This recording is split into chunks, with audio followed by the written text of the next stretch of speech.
Good afternoon. Welcome to Monday's edition of The Boss, and it's a very auspicious Monday at that. Is the first day in a brand new month, the month of July 2019. Welcome to the show. My name is Patience Bello Kafo. I wish all our viewers from any part of the country you actually view us from, well, scrap that, any part of the world, because I know we go beyond the shores of Nigeria. Welcome to the month of July, and again, welcome to The Buzz, your social media program on television. You know, right here we discuss issues trending on social media, and I dare say this past weekend has been a very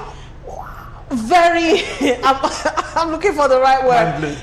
Mind-blowing. Thank you, Mr. Gotti, in terms of what's been trending, you know. But I'm not alone at the table. The rain has been pouring all day, all morning. But Mr. Gotti Ofose, Chief Gotti Ofose, made it here. I beat the rain. Good afternoon, sir. Thank you for coming in the rain. Thank you, Patience. It's nice to be here. I think, like Patience tried to say, the weekend has been mind-blowing, groundbreaking, whatever adjective you have to use to qualify it, it truly deserves it. The Roga issue, the Busola issue started on Friday, and it's still raging on Twitter and social media and everything. And Super Eagles lost yesterday. It's something that Nigerian has never witnessed in a long time. It was a very interesting weekend for the social media enthusiasts. Yes, it is. Anyways, Mr. Gotti Ofose is the immediate past president of Brand Journalists Association of Nigeria. He's also a renowned journalist and a social commentator. Also, unusually, joining us on a Monday, Pastor Dolly is here. Have we brought Thursday to Monday now? Or should we say Monday meets Thursday, whichever way? I just have to be here because it is pastor's issue. Yes, it is a pastor's issue. Welcome, Pastor Dolly. To that, I wanted to say that I've always been watching pastors on TV, and the only thing I can use to describe that I've been watching pastors is that there is a man with a full hair that usually come on with him. All right, Pastor Dolly is a minister of God. She is an author and also a counselor. And of course, seeing her here at the table this afternoon, I'm sure a lot of us can augur a guess why she's here. Well, surprisingly, joining us behind the camera still, but he'll be here very soon. Mr. Peter Osangbi just made it to the studio, and really I have to commend him. I mean, he traveled back from Asaba, I guess, this morning, and he's still here on this program today. In fact, I'm blown. It's a week to give him an award. Yes, an award this year. Wow. As the boss man of the year. Most consistent guest on the show. All right, welcome viewers. Remember, you can be a part of it by using the number 0802-836-8971 for your comments and contributions via SMS only. And of course, today we'll be looking at the Ruga settlement controversy, which is also raging in the country at the moment. But first, we'll be starting with perhaps the most trending story in Nigeria at the moment, which is the hashtag Church to movement. On Friday, the 28th of June, Busola Dakolo, who is wife to singer Timi Dakolo, accused the founder of the church, COZA, Commonwealth of Zion Assembly, Biodun Fatoyinbo, of raping her multiple times when she was a minor. Since Friday till now, I mean, different sides to the story have been hitting social media. In fact, Nigerians have staged protests at the church headquarters in Abuja and also at the branch of the church here in Lagos. A lot of people have gone online attacking the pastor, some of them also castigating the victim in this story, Busola Dakolo, and it's been a lot this past weekend. Anyways, just in case you missed the interview that really started the whole of this, which is that very viral interview clip by Y Niger. This is the clip. Let's start from there. Let's go and see what started this whole trouble. We'll take that clip and then we'll come back. A particular day, which was a Monday, I remember the previous day was a Sunday service, and because there was no telephone, no mobile phone. This was before GSM. Yes, I didn't know, and it came to my house. Meanwhile, my house then was the gates opened. The living room is where you just knock the door and someone will come downstairs and open the door. And this time my mom had traveled with my younger sister. It was just myself and one of my elder sister that was at home, and my house, like a duplex, it was a duplex so big that if you're in a room upstairs down, you won't know what's going on downstairs, things like that. So I came down normally the way I come down, it was like 6:30 to 7. It was pretty early. Right. I was still in my nightwear. I was wearing a gown, my nightwear, and I heard the knock. Who is that? Pastor Biodun. I was first of all like, I couldn't say anything. Like, what's this time? So early? But immediately I just opened the door. It just pushed me. He didn't say anything. He didn't utter any word. He just pushed me to one of the chairs in my living room, and I saw him like he was removing his belt. So I was like, what? He just said, keep quiet, do what I want you to do, and you'll be fine. So at this point, really, a whole lot was just going on in my head, because it was more like someone that I had put up here that I felt was really, really concerned about me. I had already felt him in the place of like a father that could speak to me, guide me. He was there about to do something I did not believe. And then when I was just about to react, he just covered my mouth. And when he covered my mouth, just like, Busola, listen to me and you'll be fine. Just do what I want you to do. I didn't struggle. I just left him, and he brought out his pennies, and I was wearing a nightgown. I was wearing pants, pulled down my pants, and that was how he found difficulty to enter, but he just kept, I was like grunting, I would cry, I was just doing a whole lot of mixed feelings and all that, and he eventually penetrated, even blood dropped on the floor. And at that point, he finished what he wanted to do. He had an orgasm and he zipped up. He left me there. I just sat on the floor and he went out. So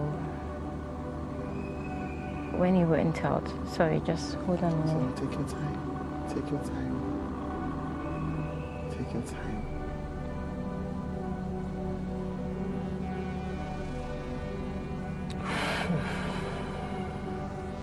Because the thing, this particular time, it looks like something that just happened, like an event, but a whole lot are damaged within me. As in, I don't even know how to define it, a whole lot. He entered his car. All I saw was he came back and he brought Crest. What is Crest? Toothpaste? No, a drink then. Mouthwash? No, a drink. Like a soft drink? Yeah, like a soft drink. Right. It was Crest. It had green contents. Right. I do remember. I think I remember Crest. Yeah, yes. so it was already opened. Right. He had opened it and he just poured it in my mouth. Why? I mean, I don't know. So he poured it in my mouth and I had to just be swallowing it as he was pouring, swallowing it. And he finished, and he was now tapping me like You should be happy I'm the one that did this to you.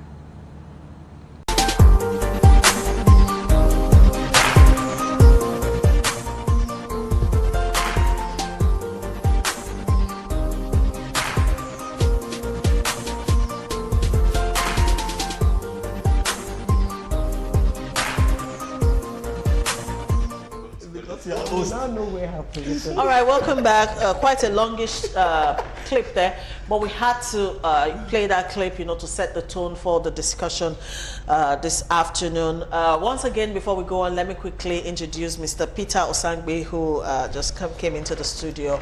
He's a public relations expert, a businessman, a social commentator, and a regular on this show. Welcome, Mr. Osangbe. Thank you very much. Thank you for making it to the program.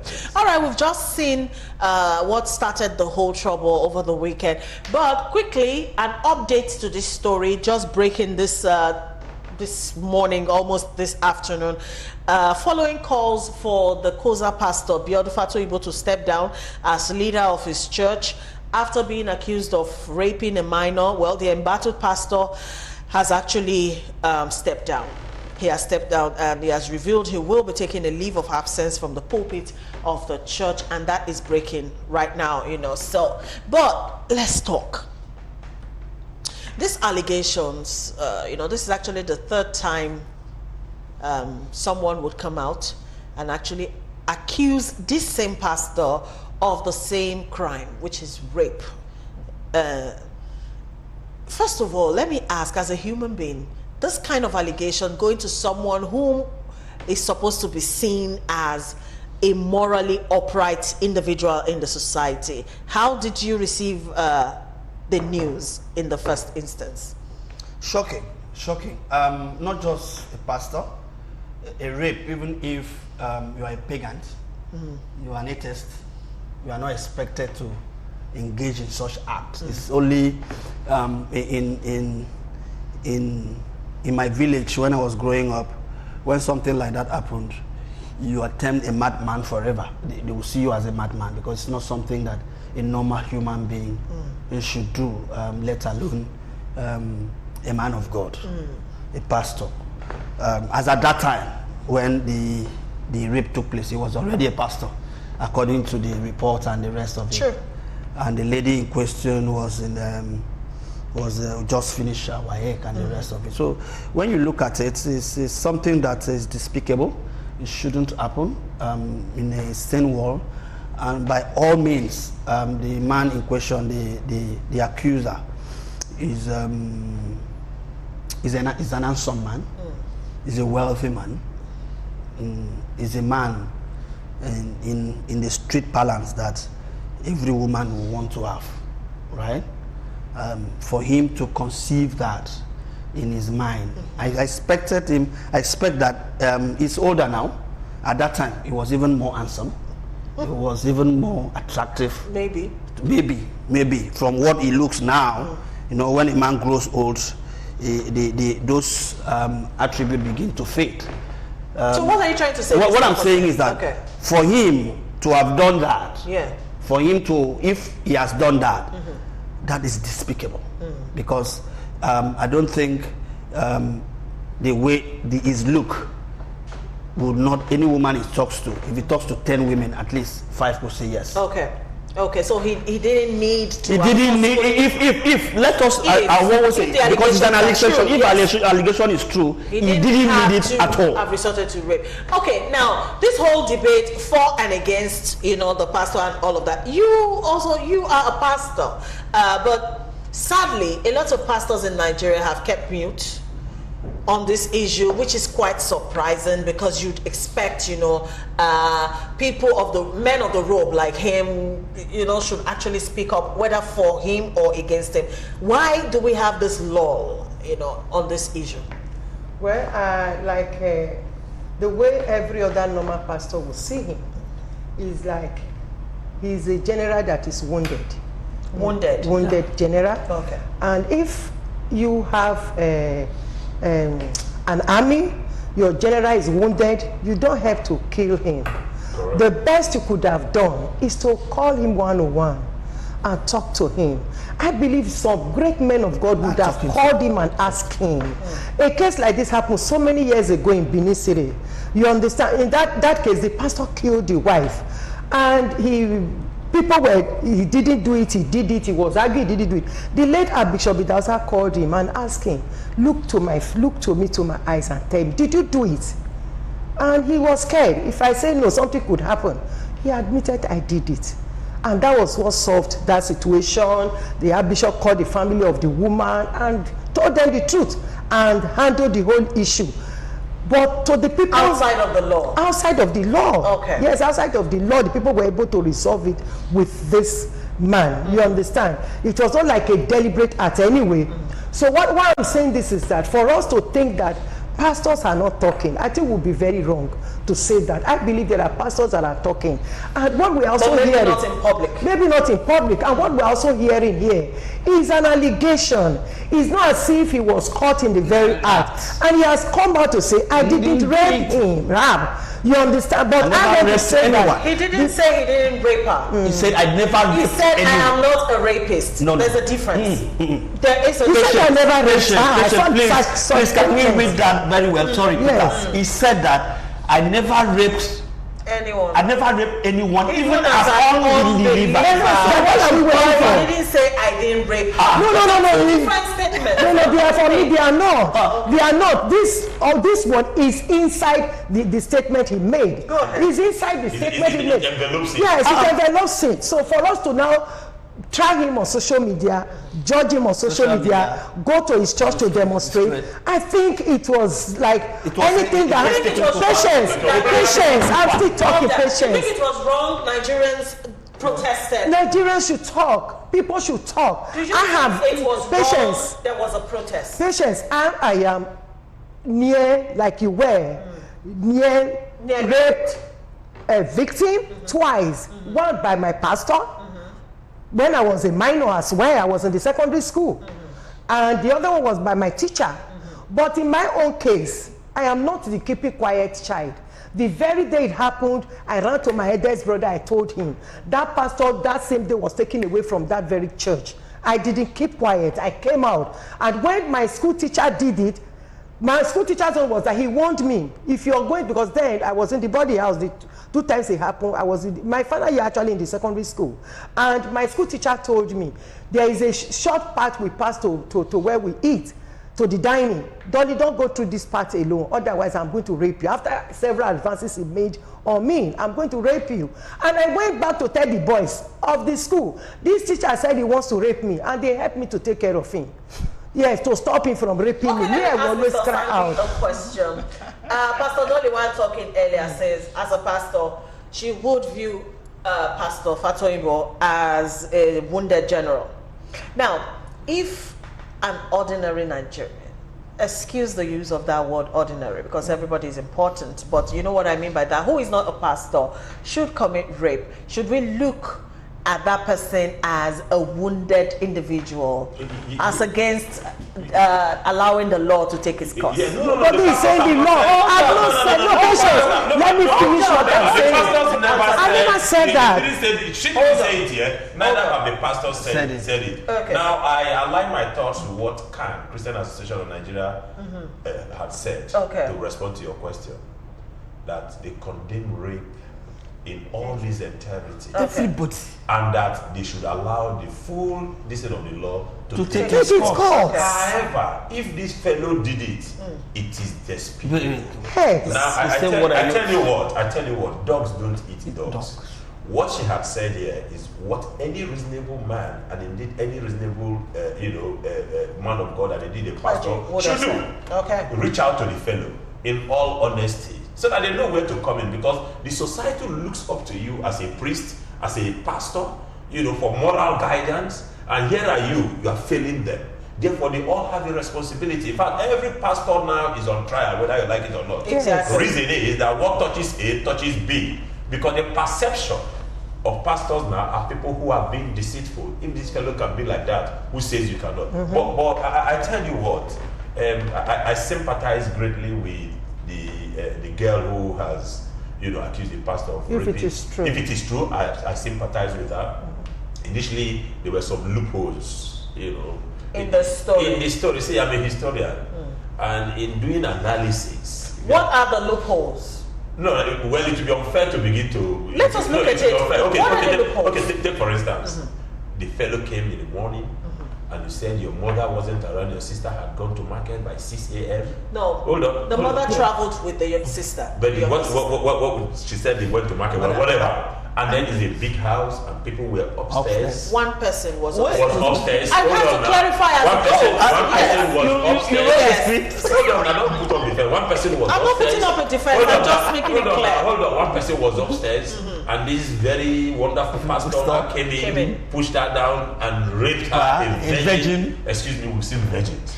You don't rape virgins like that so easily. No stress. Hold on. No scream. Hold on, man. No struggle. No resistance. No scream. No scream. And then the pastor now finished his job. Went to the car. And then now went to the car and you sat down so quietly and so calmly. And then the person now brought you the drink that he brought you and you drank. First it on you. Please now, please. The stories don't add up. Alright? But that is not putting up defense for the pastor. Okay. Alright? What I would suggest is that we should allow the police ordinarily in a saner society. The police should have stepped in immediately, invite the pastor, he cannot be under arrest, invite him for questioning. Okay. And invite the girl for questioning as well. And then try to establish a prima facie case against the pastor before you now move to make your arrest. All this social media trial, very unfair, it is expected, it even happens abroad. But nobody is saying if. Those defending the pastor are not saying if he did it. Those supporting the girl are not saying if the pastor. Everybody is so categorical. Oh, pastor didn't do it. And the people supporting the girl saying, pastor did it. Very unfair word. Now, my parting shot on this, if I'm allowed to say, is that all of us, we see these pastors and priests as beyond reproach. It's not true. They are humans. The only person that doesn't make any mistake is God. He doesn't make mistakes. So to expect that your pastor or your priest cannot make mistake is lies. Now, finally, if I just conclude, man, what the Pentecostals must now learn from the Catholic Church is this. In the Catholic Church, you pray for your priests. Pray for your priests. Prayer for priests and religious. Okay. Not to pray for them is bad. What I wanted to say, Patience, is that I want to say that the pastor is human does not give you room. The way I look at this whole story is beyond just the rape issue. The pastor actually sleep with this girl. If he did, it's very wrong, because you are to pastor them.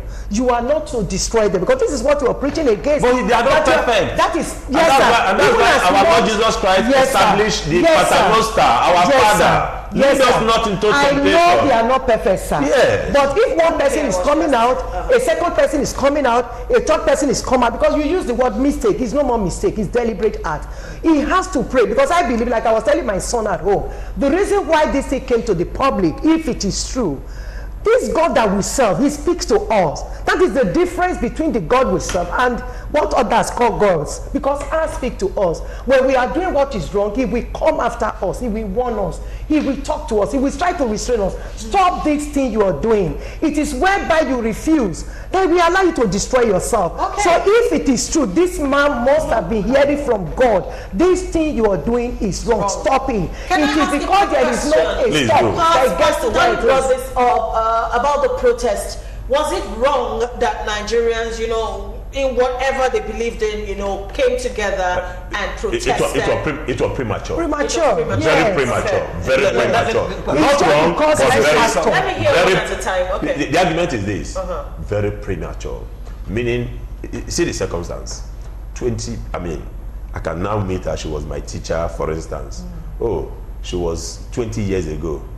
30 years ago when I was in ICC Benin, she molested me. Hang on, that's not enough for us to just, so you could have just waited for the full listen of the investigation. It's her word against my word. So why are you taking her word instead of my own word? It's unfair. And that is why people are saying that this pastor is being treated unfairly. He's a successful pastor. He has money. and according to Fose, he's good looking. Do you understand? So haven't you seen him? No, I mean I don't admire guys. If you're talking about patience, no, Pastor Bella, I'll say yeah. Why do you think the protest was wrong? You see, let me tell you something, patient. You see, thank God Jesus Christ didn't come in the age of social media. I thank God he didn't. They would have still crucified him. Every woman, every man that is praising, looking up to him, calling his name every day, would have crucified him on social media. Don't also forget that multiple times, I'm not putting Pastor Biodun. Let me even put this first. I don't like all these new generation pastors. I don't. They don't sync with me. I won't allow any member of my family go to their church, because the moment you get to their church, you love your pastor more than God. More than God. And your husband. Attention shift. And I don't want that. And because these pastors also see a loophole that these people are very gullible. They take advantage of it. See, an average person would take an advantage of a gullible person. Do you understand? Why would a pastor early in the morning, because my daughter did not go to church in the morning, a day after, you come 6 a.m. to knock and ask why he didn't come to church? For crying out loud, are you the father? No, I need to ask. Then let's go back to the social media. Why it was wrong? Because we are emotive, generally as a people, especially when something happens to women across the world. When a woman is a victim, there is this pent-up emotion everywhere. Yes. People want to react. It is wrong. It is this. Excuse me. That pastor married to a woman too. His wife is a woman. His wife, Modele, has also spoken. And no other woman also wanted to hear the wife speak. Now, wait. Another question that I'm asking is that, patient, you mentioned here that the pastor has been mentioned in this kind of issues 3 times. 3 times, yeah. Why didn't you people carry placards? Is it because it is a celebrity wife? Do you want to tell me that do people that have gone through in the hand of this pastor, if it is true, will be excited that their case was not taken up, but because it's a celebrity wife? We have to stop all of this. And there was a case that was patience. There was also a case that was online, I think about last week or 2 weeks ago, for a man that raped a 5-year-old girl in Lagos here. Why didn't they carry placards? Why didn't they carry? Or that life doesn't matter. Okay, let me ask a quick question. The life matters. Before we go and take tips from the protest. Now, going by everything that's been said on social media, what we're saying at the table now, I don't know, is this a signaling to the fact that when you are raped, it is better to not talk about it? No. Patience, I think I should answer that, because I just told you I had a near rape situation and I spoke out. I didn't keep quiet. Let me say something. If you are raped, you get to a near rape situation, you must report, you must shout, you must start. Listen to me, because one of the things these predators, they will tell you, they will use fear, they will use intimidation to make sure you don't talk. Or if you talk, we're going to kill you, we're going to do. They can't do you nothing. Now, since this story broke, more than 30 different women have shared stories of their encounter, even though some did not lead to actual rape, but their encounter with this pastor. Does this also count, or do we still? No, that's why they should go to court. They should go to court. We want them to go to court. Personally, I would be very happy to see this case come up in the court. And if he's convicted, I will be happy to see that justice is done, no matter who is involved. Pastor, we are always so inclined to dwell so much on negative news. Patient has been here trying to put up all the negative. I'm just trying listen, to... Listen, I want to say here that on this table, we condemn rape. In strong terms. In strong terms. We also urge anyone that is as near or close or the rape itself to say it out. Because it is from close to the actual rape. Yes. If you escape the first time, all right, you may not escape the second time. So you speak out first. Now, did you also follow a story that in this church yesterday, 15 women was also giving testimony. That's why I'm saying you are bringing 30 women that are bringing this out. You should be fair. But you also 15 women giving testimonies. That what? He has never been touched. He has never made any form of harassment in the church. Sexual harassment and everything. Look, I am saying it here now. Look, even as Madam is here today, Madam is a pastor. I've also seen a situation where a woman raped a man. Seduce you. So many. No, if you read my book, there is a case. It's so much. That was in Nigeria. The lady that wanted to rape my husband. So Patience, what if some of these women even seduced him and he resisted? This is a case, Pastor. I am a pastor. I know that pastors have this to deal with from time to time. Women seduce. Beyond that, lastly, Patience. Lastly, we're coming back. Okay. I expected to have an incensed, panelist on the program today because this particular story has been, very controversial on social media all through the weekend. All right, we're going to take a break. Let's go and see clips from the protest held in both Abuja and Lagos yesterday. We'll be back. He's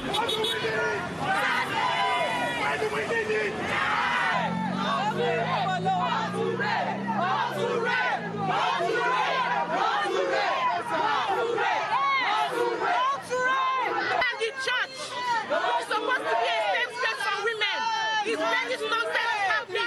He's letting have employed policemen to protect their serial rapists. How can? In the body of Christ, how can?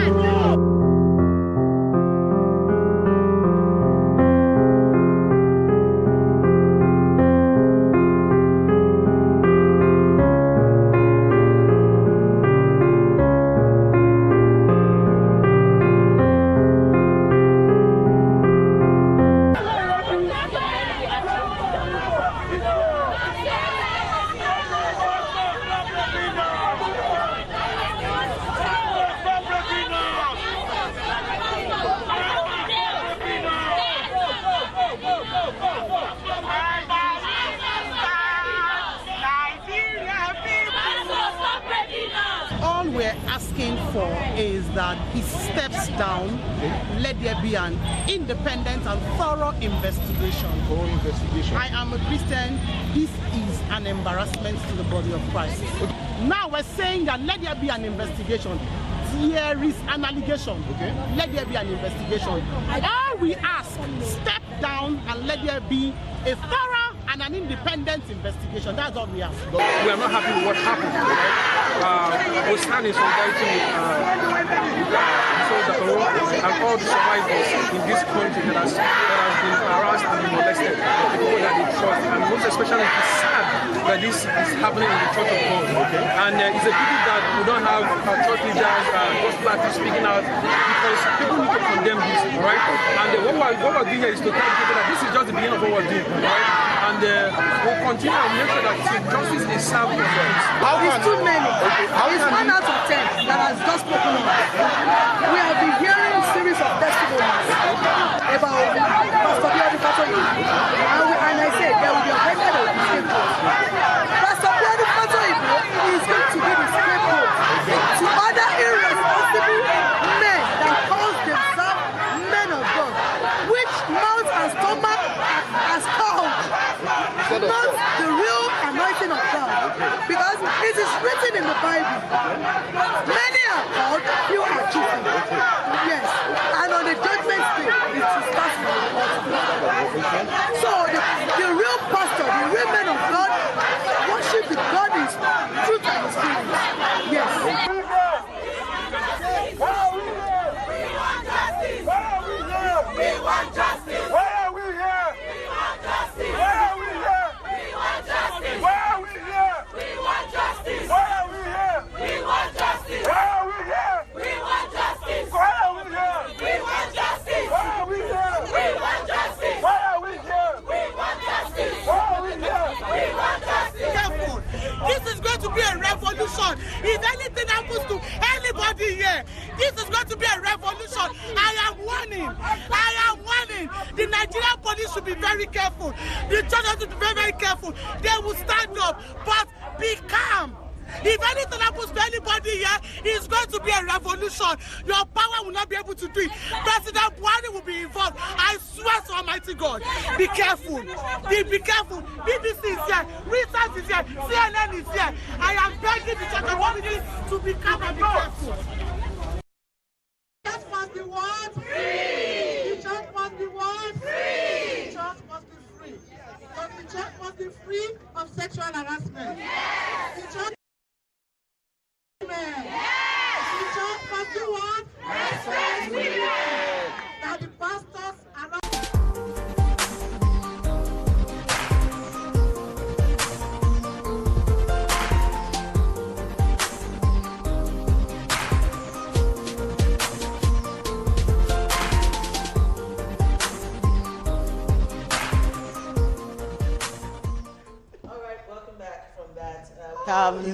Lots and lots of feedbacks coming in.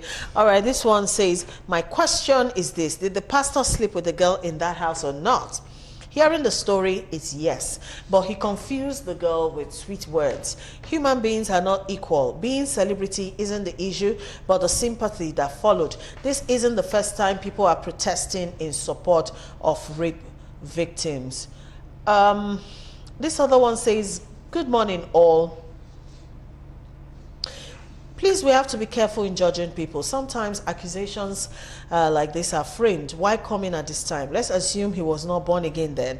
Can you hold it against him? Why did the lady not report then? It's unfortunate. Too bad of Nigerians. Those protesting lack knowledge. Now, the fact that it's been 20 years after, if it is proven that a rape actually happened, does it matter that time had elapsed before she came? There's what they call status of limitation. Yes.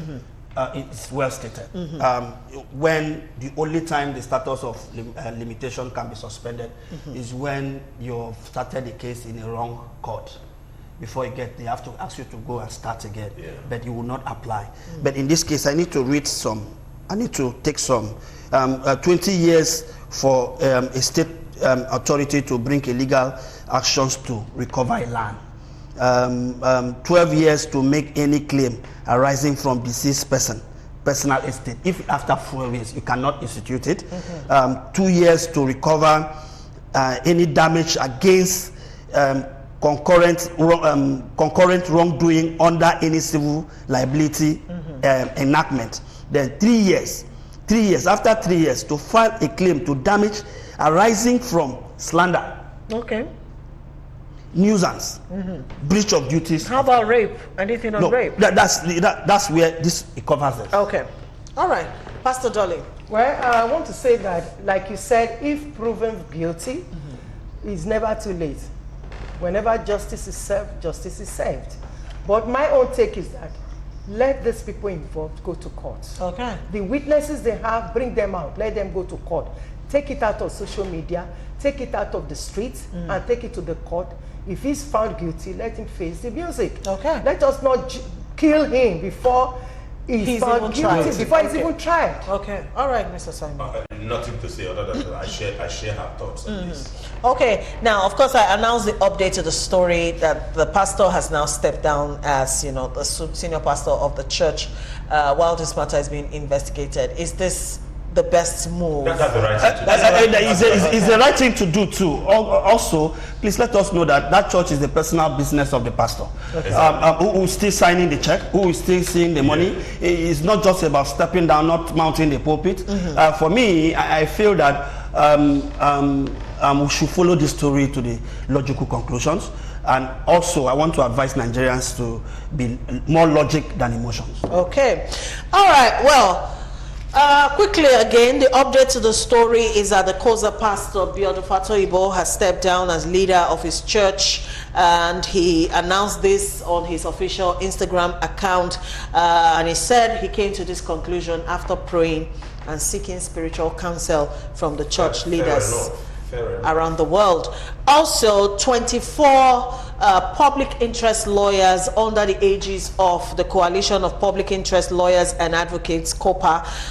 They have volunteered to take up Busola Dakolo's case against Pastor Fatoyinbo at no cost at all. Why do you have issues with that? When an imam raped a 4-year-old, why didn't they come up and take the coalition? Where is that case now? Because that child's life doesn't matter. Nigeria. Because it's for us, it's a celebrity. It's a Dakolo factor. Well, the decision of the lawyers, according to the coalition, to take up this matter is due to the fact that similar allegations had been leveled against this same pastor. Please, can we go to the next topic? The next topic is the Ruga settlement controversy. We don't have much time. All right, in 10 seconds each, let's do that quickly so we can go. It's an example of how this country can be set on fire, number one. Number two, President Buhari is ill-advised. However good the Ruga thing is, he has spoiled it ab initio by his very divisive nature. You know, he is playing on, or rather cashing in on, violating basically our unity in this country, our religion, our ethnic linings. In fact, he had violated it in the past, and therefore that is where the distrust has led to. Because by coming up with supposedly Ruga is ranch. Yes, that's all right. Yes, but fine. They will say, don't shoot the messenger, take the message. No, we cannot. We have to look at the messenger. Why? Because this is somebody who has divided this country along ethnic and religious. All right, Pastor Dolly. And I also want to say that our president oftentimes has come out to tell us that these Marudi herdsmen are not Nigerians, that they are from other parts of West Africa. Yes. And we now say that we should give our lands, or we should allow these deadly militias from other parts of Africa to settle in to take our own lands from us. We are saying no. It's not. He told us they were foreigners, so he cannot give our lands to foreigners. Okay, simple. Mr. Fosse. They say our governors are going to federal ministry to go and learn how to implement the project. And I ask myself, who created this initiative? You must have a template. You must have a structure. You don't need to get someone to come and learn how to operate it. So already the project is faulty from the beginning. Like I said, it's a misstep. This government in the next 4 years, this is what we are going to have. They are going to create something for the Southwest too. They will create something for the Southeast until we get talking, until the 4 years is over. Okay, all right. I wish we had more time to dwell on this. Really, but extensively, we'll be discussing the Ruga settlement controversy tomorrow. So make it a date with us on the program tomorrow. Thank you indeed, everyone, for coming out. I mean, it's pouring out there, but you still made it to the studio. And thank you, Mr. Peter Osangbi. You traveled, came back to Lagos today and still made it to the show. Thank you. Thank you, Pastor Dolly. Thank you. Thank you for allowing me to shift you to Monday.